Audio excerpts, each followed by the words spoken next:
پہلے کے دور میں ایک اعرابی تھا اور اس نے اپنی بیوی کو طلاق دے دی۔ جب طلاق دے دی تو لوگ سبب پوچھنے آئے، تو اس نے کہا ابھی وہ عدت میں ہے، میں رجوع کا حق مجھے حاصل ہے، میں اس کے اگر آپ کو راز بتا دیا، عیب بتا دیا، تو پھر میں اس کو واپس کیسے لاؤں گا۔ لوگوں نے انتظار کیا یہاں تک کہ عدت پوری ہو گئی اور اس نے رجوع بھی نہیں کیا۔ پھر لوگ آئے اور کہنے لگ گئے کہ اب بتا دو آخر سبب کیا ہے کہ تم نے اپنی بیوی کو طلاق کیوں دی۔ کہ اگر میں نے اب سبب بتا دیا تو اس کی شخصیت مجروح ہو جائے گی اور کوئی اس سے شادی نہیں کرے گا۔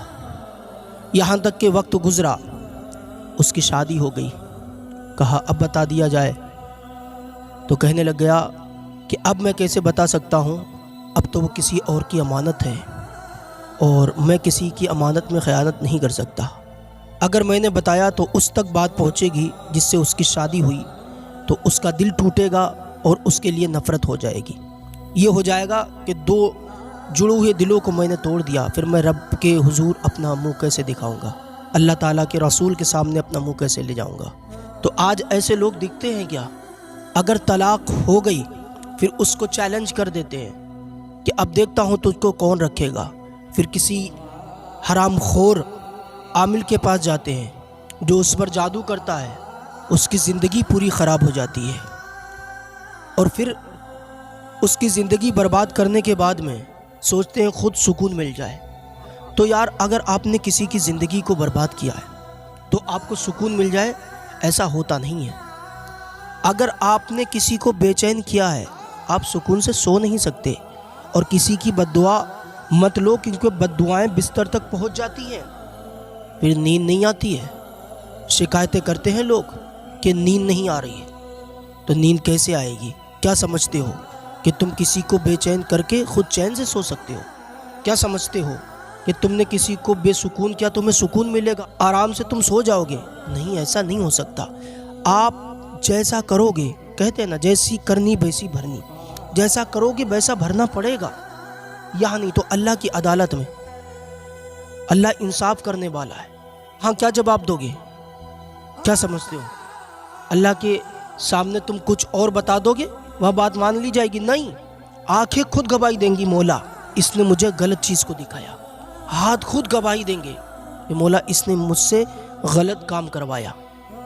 ہر چیز الگ الگ گواہی دے گی، کہاں بچ کے جاؤ گے؟ سوچو میرے دوستو، ایک دن رب کے حضور جانا ہے۔ نہ جانے کتنے لوگوں کی زندگانیاں برباد کرنے کے بعد سوچتے ہو کہ سکون مل جائے، ہزاروں لوگوں کے دل دکھائے، سوچتے ہو روز عمرہ کریں گے اور حج کریں گے تو ہم معاف کر دیے جائیں گے۔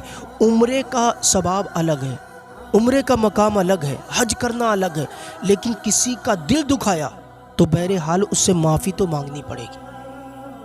دوستو خیال رکھو کہ کسی کا دل ہم سے ٹوٹنے نہ پائے۔ ہاں لوگ ایسا کرتے ہیں، جب طلاق دے دی تو اس کی زندگی برباد کرنا چاہتے، اگر وہ سکون سے ہو جائے تو اس کو سکون نہیں ملتا۔ یار اگر نہیں بنی، طلاق دے دی، اور اللہ تعالیٰ کو جائز کام یہی ہے جو پسند نہیں ہے، جائز ہے لیکن اللہ تعالیٰ پسند نہیں فرماتا ہے۔ اس کے بھی اصول ہے کہ طلاق کس طرح دی جائے گی اور کب دی جائے گی، یہ سب اصول ہیں میرے بھائیوں۔ نہ جانے کتنے گھر برباد ہو گئے، بعد میں پوری زندگی افسوس کیا، یار کاش میں نے ایسا نہ کیا ہوتا۔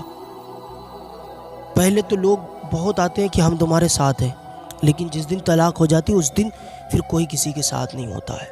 میرے بھائیوں ایسا نہ کرو، اور اپنی بچیوں کی شادیاں کرو تو دیکھ کر کے کرو، اس لیے کہ جو آپ کی بیٹی کو اپنی عزت سمجھے اس کے ساتھ اپنی بیٹیوں کی نکاح کرو۔ اللہ تعالیٰ ہم سب کو اچھے کام کرنے اور برے کام سے بچنے کی توفیق عطا فرمائے۔